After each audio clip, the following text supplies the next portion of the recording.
नमस्कार दोस्तों, एक बार फिर से आप सभी को हार्दिक स्वागत और हार्दिक अभिनंदन है। दोस्तों, माघ पूर्णिमा के दिन गाय को खिला दे, यह एक विशेष चीज घर पैसों से भर जाएगा तथा सुख समृद्धि बनी रहेगी। दोस्तों, हम एक कहानी के माध्यम से जानेंगे कि माघ पूर्णिमा का महत्व क्या है तथा सभी पूर्णिमा में माघ पूर्णिमा इतना विशेष क्यों मनाया गया है और माघ पूर्णिमा के दिन गाय को कौन सी वस्तु खिलानी शुभ मानी जाती है। दोस्तों, द्वापर युग में एक समय की बात है कि यशोदा जी ने कृष्ण से कहा, हे कृष्ण, तुम सारे संसार के उत्पन्न करता, पोषण तथा उसके संहार करता हो। आज कोई ऐसा व्रत मुझसे कहो जिसके करने से मृत्यु लोक में स्त्रियां को विधवा होने का भय न रहे तथा यह व्रत सभी मनुष्यों की मनोकामना पूर्ण करने वाला हो। श्री कृष्ण कहने लगे, हे माता, तुमने अति सुंदर प्रश्न किया है। मैं तुमसे ऐसे ही व्रत को सविस्तार कहता हूँ। सौभाग्य की प्राप्ति के लिए स्त्रियों को द्वात्रिंशत् अर्थात 32 पूर्णिमाओं का व्रत करना चाहिए। इस व्रत को करने से स्त्रियों को सौभाग्य संपत्ति मिलती है। यह व्रत अचल सौभाग्य को देने वाला और भगवान शंकर के प्रति मनुष्य मात्र की भक्ति को बढ़ाने वाला है। यशोदा जी कहने लगी हैं, कृष्ण, सर्वप्रथम इस व्रत को मृत्युलोक में किसने किया था, इसके विषय विस्तार पूर्वक मुझसे कहो। श्री कृष्ण जी कहने लगे कि इस भूमंडल पर एक अत्यंत प्रसिद्ध राजा चंद्रहास से पालित अनेक प्रकार के रत्नों से परिपूर्ण कातिका नाम की एक नगरी थी। वहां धनेश्वर नाम का एक ब्राह्मण था और इसकी स्त्री अति सुशील रूपवती थी।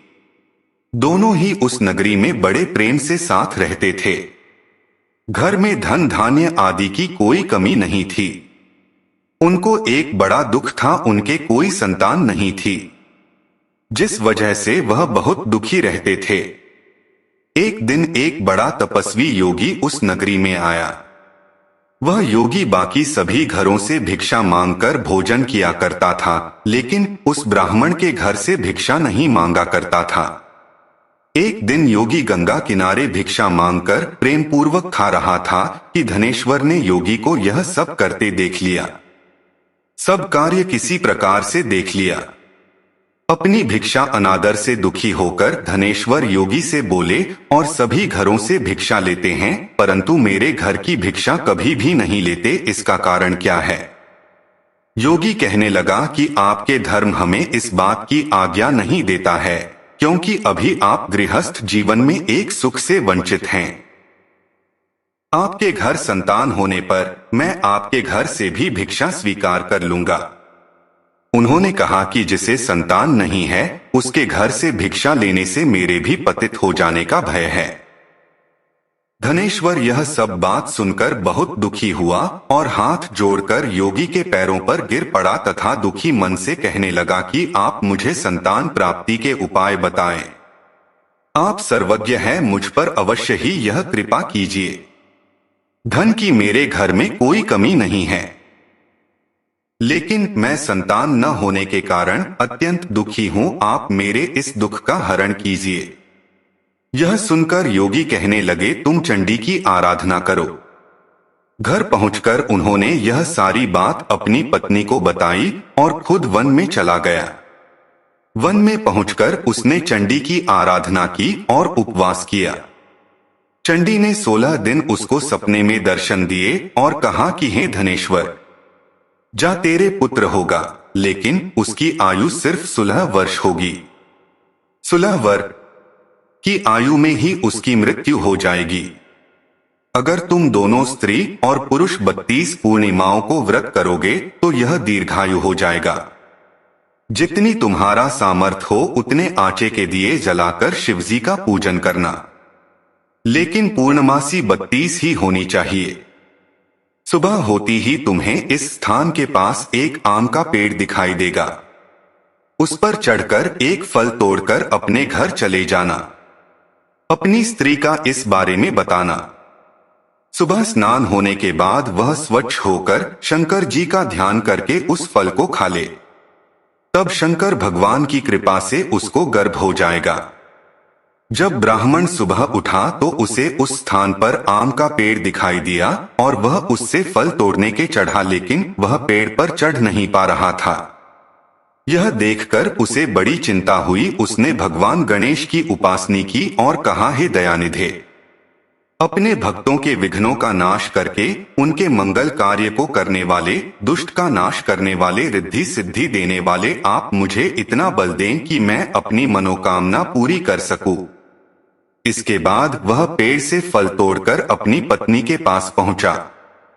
उसकी पत्नी ने अपने पति के कहे अनुसार इस फल को खा लिया और वह गर्भवती हो गई। देवी की कृपा से उसे बहुत सुंदर पुत्र पैदा हुआ। उसका नाम उन्होंने देवीदास रखा।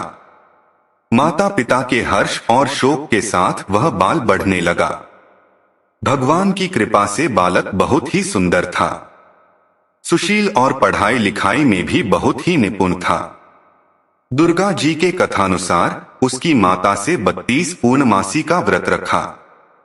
जैसे ही 16वां वर्ग लगा, दोनों पति पत्नी बहुत दुखी हुए, कहीं उनके पुत्र की मृत्यु न हो जाए।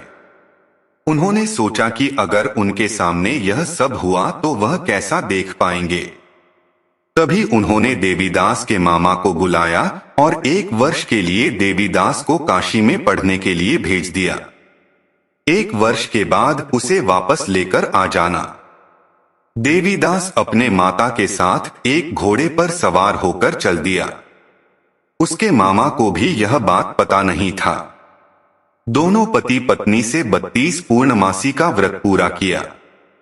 दूसरी तरफ मामा और भांजा दोनों रात गुजारने के लिए रास्ते में एक गांव में रुके। उस दिन उस गांव में ब्राह्मण की कन्या का विवाह होने वाला था।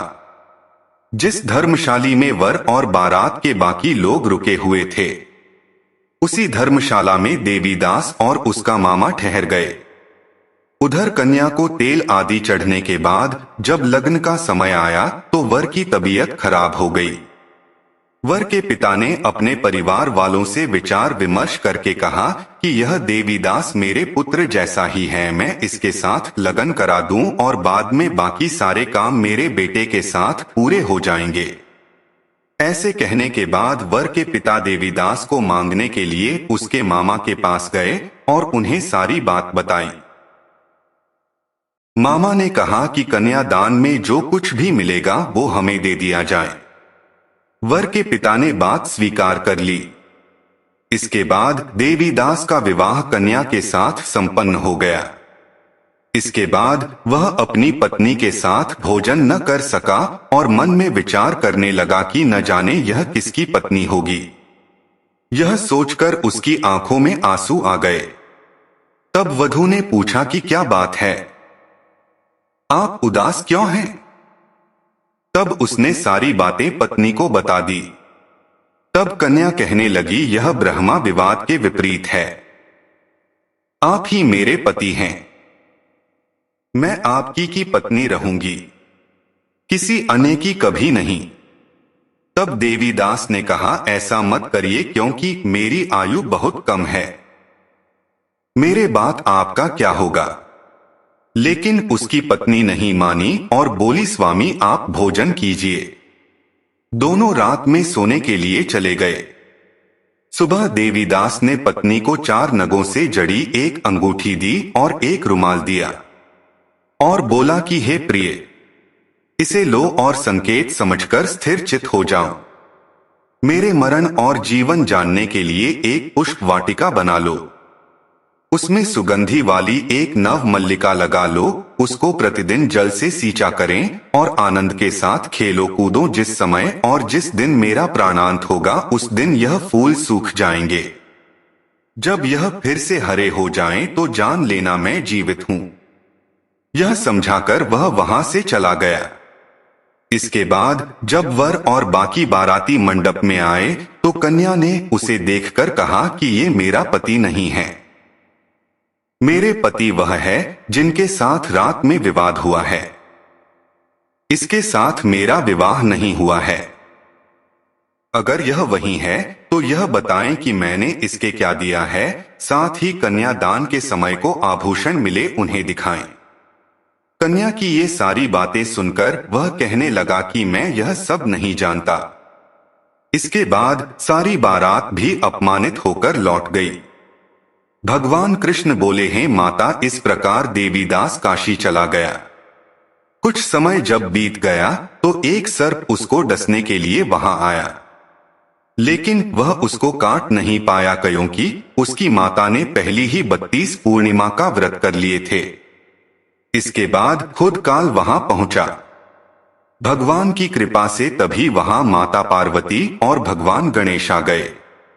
देवीदास को मूर्छित दशा में देखकर माता पार्वती ने भगवान शिव से प्रार्थना की कि महाराज, इस बालक की माता ने पहले ही 32 पूर्णिमा के व्रत कर लिए हैं, आप इसको प्राण दे। भगवान शिव ने माता पार्वती के कहने पर उसे प्राण दान दे दिया। उधर उसकी पत्नी उसके काल की प्रतीक्षा कर रही थी। उसकी पत्नी ने जाकर देखा कि पुष्प और पत्र दोनों ही नहीं है, तो उसको बहुत आश्चर्य हुआ और जब उसने देखा कि पुष्पवाटिका फिर से हरी हो गई तो वह समझ गई कि उसका पति जिंदा हो गया है। इसके बाद वह बहुत ही प्रसन्न होकर अपने पिता से कहने लगी कि मेरे पति जीवित हैं, उनको ढूंढिए। जब 16वां वर्ष व्यतीत हो गया तो देवीदास भी अपने मामा के साथ काशी चल दिया। इधर उसकी पत्नी के परिवार वाले उन्हें ढूंढने के लिए जा ही रहे थे कि उन्होंने देखा कि देवीदास और उसका मामा उधर ही आ रहे थे। उसको देखकर उनके ससुर बहुत प्रसन्न हुए और उसे अपने घर ले आए। वहां सारा वगर इकट्ठा हो गया और कन्या ने भी उसे पहचान लिया। देवीदास ने इसके बाद अपनी पत्नी और मामा को लेकर वहां से चल दिया। उसके ससुर ने भी उसे बहुत धन दहेज दिया। जब वह अपने घर की तरफ चल रहा था तो उसके माता पिता को लोगों ने खबर कर दी, तुम्हारा पुत्र देवीदास अपनी पत्नी और मामा के साथ आ रहा है। ऐसा समाचार सुनकर पहले तो उन्हें विश्वास नहीं हुआ, लेकिन जब देवीदास आया और उसने अपने माता पिता के पैर छुए तो देवीदास के माता पिता ने उनका माथा चूमा और दोनों को अपने सीने से लगा लिया। दोनों के आने की खुशी में धनेश्वर ने बहुत दान दक्षिणा ब्राह्मणों को दी। श्री कृष्ण जी कहने लगे कि इस तरह धनेश्वर को 32 पूर्णिमाओं को व्रत के प्रभाव से संतान प्राप्त हुई। जो स्त्रियां इस व्रत को करती हैं, वह जन्म जन्मांतरों तक वैधव्य का दुख नहीं भोगती हैं और सदैव सौभाग्यवती रहती हैं। यह मेरा वचन है। यह व्रत संतान देने वाला और सभी मनोकामनाओं को पूरा करने वाला है। तो दोस्तों, यह थी माघ पूर्णिमा के व्रत कथा। अब मैं आपको बताने जा रहा हूं कि माघ पूर्णिमा के दिन गाय को क्या खिलाने से घर में हमेशा धन और यश वैभव बना रहता है। पौराणिक मान्यताओं के अनुसार माघ माह में भगवान विष्णु के माधव स्वरूप की पूजा की जाती है। इस दिन भगवान विष्णु की पूजन से सुख सौभाग्य एवं धन संतान की प्राप्ति होती है। इस बार 24 फरवरी को माघ पूर्णिमा का व्रत रखा जाएगा। इस माघ पूर्णिमा पर गौ माता को खाना खिलाना उत्तम माना जाता है। आप माघ पूर्णिमा के दिन गौ माता को हरा चारा खिलाएं।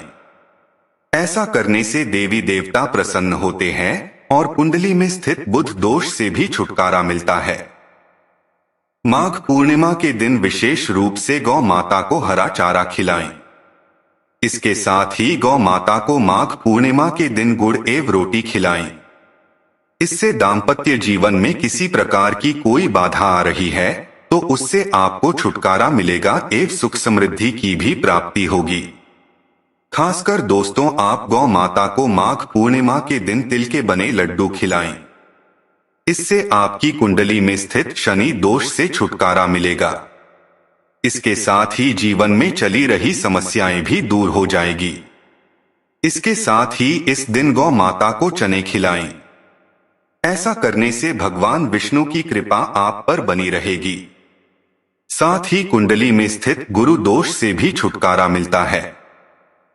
गाय को चने खिलाने से सुख सौभाग्य एवं खुशहाल दाम्पत्य जीवन की प्राप्ति होगी।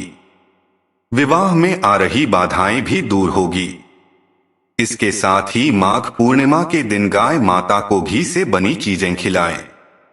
इससे आपका जीवन खुशहाल बना रहेगा और सुख समृद्धि की भी प्राप्ति होगी।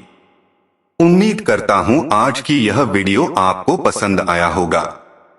जल्दी वीडियो अच्छा लगा है तो कमेंट में जय श्री कृष्णा लिखना ना भूले तथा इसी प्रकार के आध्यात्मिक जानकारी से जुड़े वीडियो देखने के लिए मेरे चैनल को सब्सक्राइब करें। आप सभी का धन्यवाद।